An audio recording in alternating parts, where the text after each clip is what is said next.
Want to know where the smart money's watching in 2025? It's not just stocks and crypto.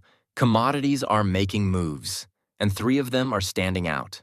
Hey, I'm Sam. I cover commodities so you don't have to dig through the noise. In this video, we're breaking down copper, oil, and gold, three of the most important commodities in the market right now. They each have their own momentum, their own risks, and their own story this year. If you're investing or just curious where things might be headed, this will give you a clear view of what matters and what doesn't. Let's start with copper. In 2025, copper is back in the spotlight, and not just because of demand. It's the combination of tight supply, long-term electrification trends, and short-term market pressure that's making copper interesting again. Here's what's going on. First, the green energy transition is real. Solar, wind, EVs, they all run on copper. An electric vehicle uses about 2.5 times more copper than a gas-powered car. That demand is only growing. Second, new supply isn't coming online fast enough. Mines take years to develop, and countries like Panama and Peru have had major disruptions. Inventories at the London Metal Exchange recently hit their lowest levels since 2021. On top of that, China's stimulus in construction and manufacturing is adding to demand. Even if growth there isn't booming, it's enough to tighten the balance. Some analysts think copper could hit $10,000 per ton or more this year if these trends continue. And if the Fed cuts rates, it could give commodities even more momentum. So, copper isn't just an industrial metal. Right now, it's a signal. It tells you how confident the world is in future growth. Next up, oil. Oil is always messy. It's not just about supply and demand. It's about politics, war, production cuts, and what traders think is about to happen next. In early 2025, prices have been climbing again. One big reason? OPEC Plus is still cutting production, especially Saudi Arabia and Russia. They're holding back barrels to keep prices up. At the same time, shipping routes are disrupted, especially in the Red Sea and Panama Canal. That's slowing down global trade and adding pressure to fuel markets. But here's the twist. Demand growth is soft. The US is steady, but Europe is sluggish. And even China isn't roaring like it used to. That's keeping a lid on how high prices can go. Then there's the US Strategic Petroleum Reserve.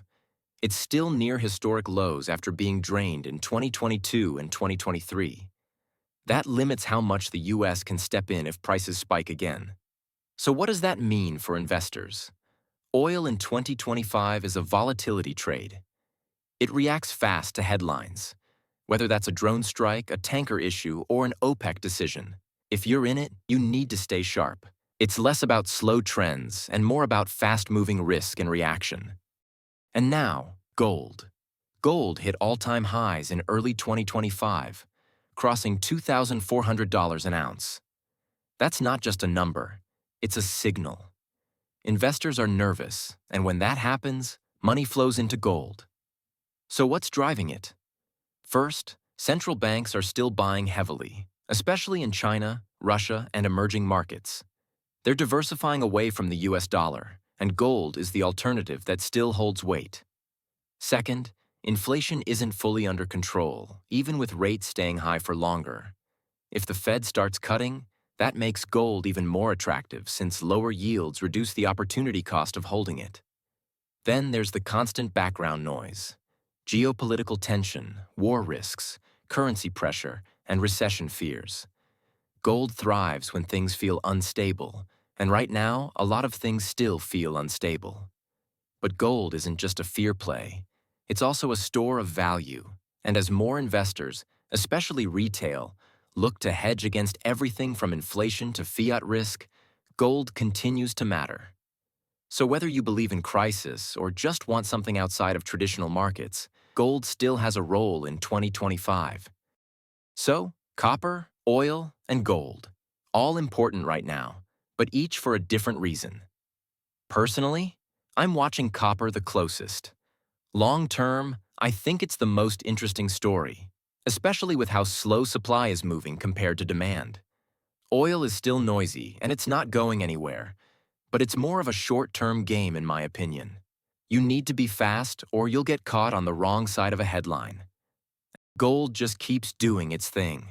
If you want stability or a hedge, I get it. but I'm not chasing it at these levels. Anyway, that's how I see it. If you found this useful, you can subscribe. I've got more breakdowns coming soon. Catch you in the next one.